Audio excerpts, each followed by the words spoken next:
A-M-O-C-O, Amoco. American Oil Company, maker of famous Amoco products, presents Edward R. Murrow with the news.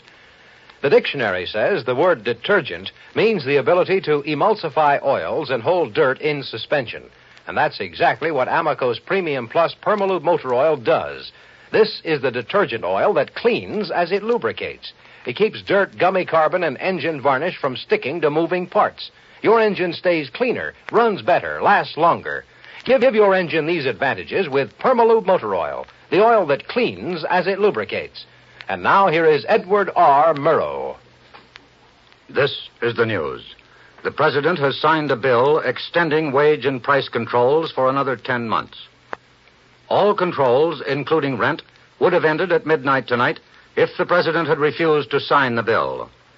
House Speaker Sam Rayburn, after talking to Mr. Truman, said the President was not happy about the legislation presented to him, but he signed it because it was the only thing he could do. Mr. Truman wanted controls extended for another 2 years. Congress voted only a 10-month extension. The President will have more to say about the measure tomorrow. If all goes well, congressional leaders hope to adjourn on Saturday, on the eve of the Republican convention, which begins next Monday. Senator Taft arrived in Chicago today. He said he is willing to effect a compromise on the 38 contested Texas delegates. But he said to do this, both sides have to be reasonable. Senator Carlson of Kansas, an Eisenhower supporter, said the general is in no mood to compromise. The National Republican Committee will begin hearing arguments on contested seats tomorrow. In addition to the Texas dispute, which will come up last, the committee will hear 34 cases involving 6 states. As of this hour, television cameras and recording equipment will not be permitted in the hearing room, despite the fact that Senator Taft and Senator Lodge, speaking for Eisenhower, have indicated they have no objections. The National Committee Chairman, Guy Gabrielson, says he is now polling committee members on how they feel about this matter. He also announced that General MacArthur's keynote speech is written and has been checked by responsible party leaders. There is no definite decision on whether MacArthur will deliver the speech in uniform. My colleague, Dave Schoenbrunn, telephoned a few minutes ago from Denver. He reports that General Eisenhower will leave for Chicago on Thursday, with speeches scheduled for Lincoln, Nebraska, and Ames, Iowa. He is due to arrive in Chicago at noon on Saturday. In Houston, Texas, the annual Governors' Conference is in its first day. Another colleague, Ed Morgan, is covering that meeting. Ed, what's the gossip in Houston? Well, Ed, like Texas oil, the gossip is coming in gushers. We might try to bottle up a little of the Democratic brand first, though its value as a lubricant can't be guaranteed. Interested governors seem to sense a smooth and powerful sound to a combination of cousins, Stevenson and Russell, as a potential Democratic ticket. Last April 16th, the governor of Illinois issued a 367-word statement saying, in essence, and with manifest sincerity, that he didn't want to run for president and that he was not then a candidate. This morning, Mr. Stevenson issued a similar statement, but it was 166 words shorter, and it skirted the point in a smaller circle. He said he was not being coy or trying to pick up an opponent, and that he wouldn't participate in a draft. But what if one came? Well, he'd have to decide then. This, as one Houston paper puts it, leaves Stevenson with his foot in the door. There is an almost palpable air of compromise, Ed, among the Democratic governors, which is where Georgia's Senator Russell comes in, though not of his own volition, as possible vice presidential timber. For instance, Governor Dever of Massachusetts, who will be the Democratic keynoter, had kind words for Russell, and many governors on both sides of the Mason and Dixon line have talked of the need for unity on the issue of civil rights. It's suggested that the Stevenson-Russell team might provide the proper balance to avoid any possible Dixiecrat bolt.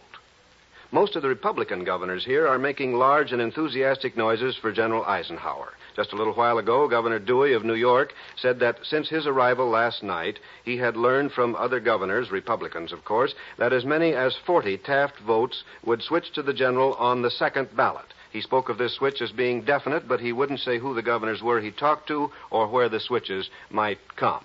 And indeed, a loyal Taft minority consisting of the governors of Utah, Idaho, and North Dakota insisted that this was just speculative talk and that the senator was still the strongest candidate.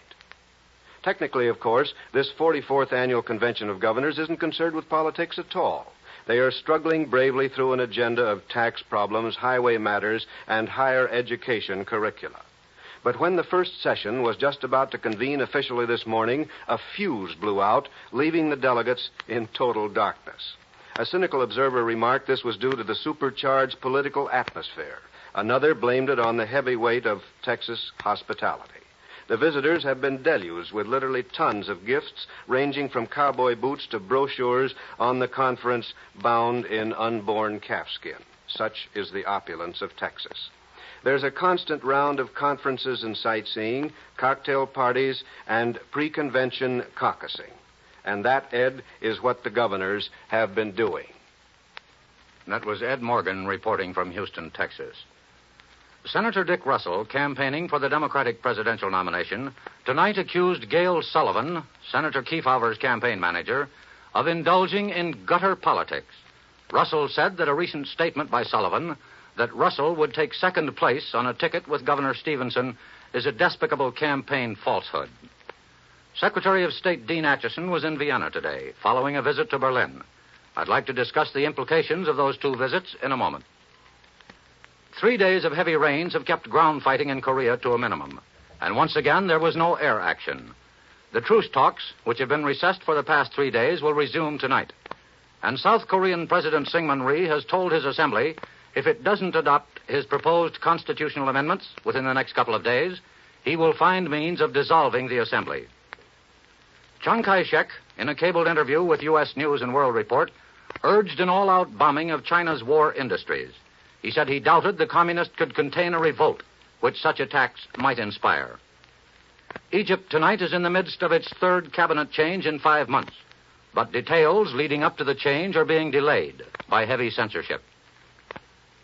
The State Department, despite recent congressional disapproval of the St. Lawrence Seaway project, has told the state of New York it can go ahead with negotiations to set up a preliminary power plant with Canada.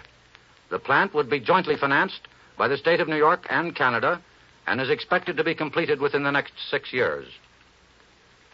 The Senate has approved funds to build up the Air Force to 143 wings within the next 3 years. We now have approximately 90 wings.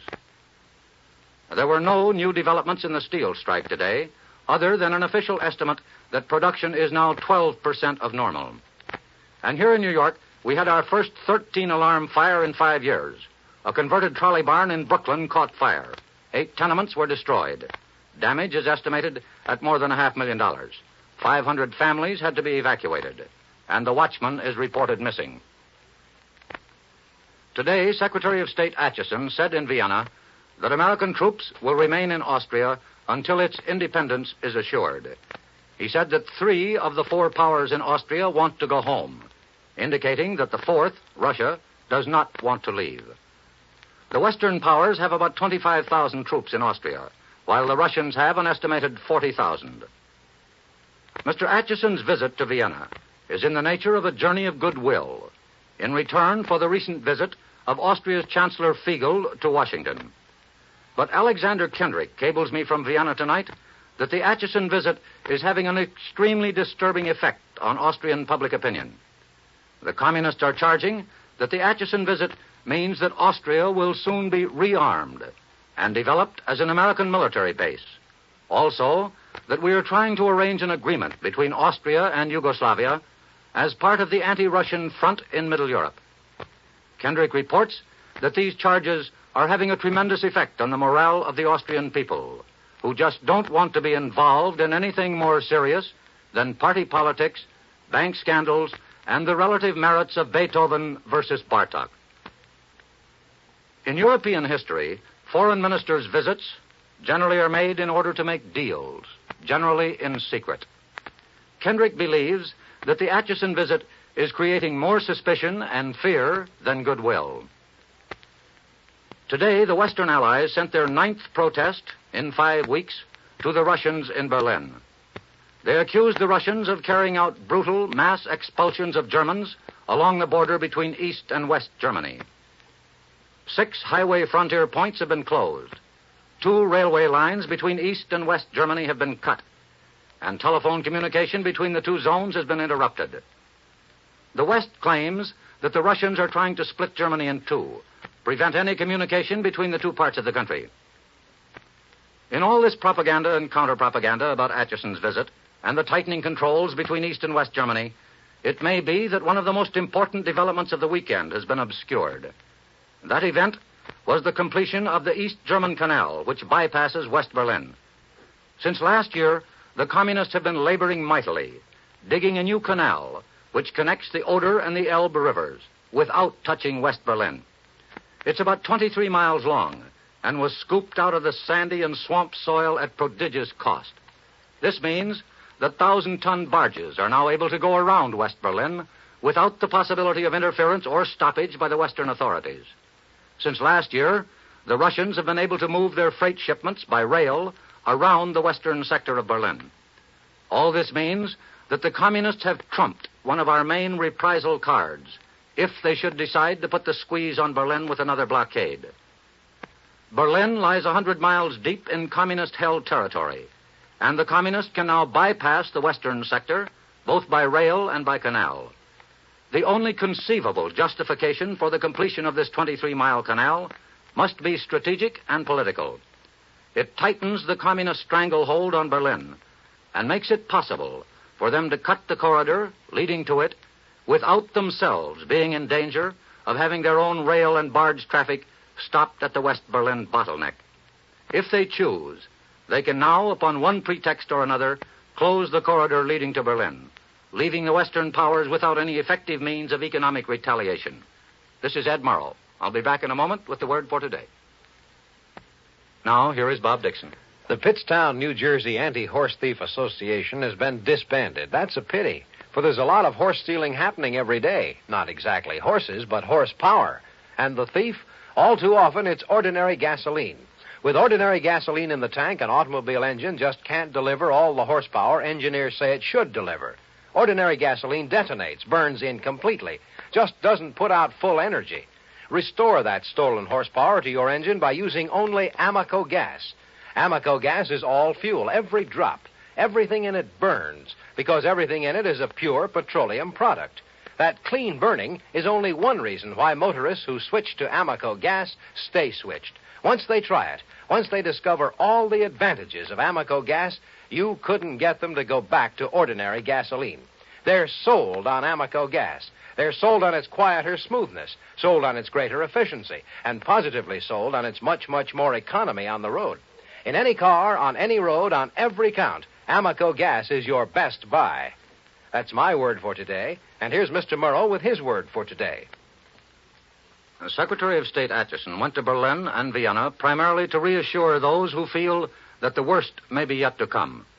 Mr. Atchison doubtless knows well what Lord Chesterfield meant when he said, "Fear, instead of avoiding danger, only invites it." He also knows that the Roman historian Livy was right when he observed, "The less there is of fear, the less there is of danger." Good night, and good luck. You can tell by all the talk and excitement that 1952 will be the most exciting election year in American history. What a letdown it would be to be left out at the finish. Don't let that happen to you. Register. Remind your friends to register. Call your local office in charge of elections, your city hall or county courthouse, and do it quick. Register to be sure you have your own say on November 4th. Don't be left out of this important election. Listen to Murrow tomorrow. This is the CBS Radio Network.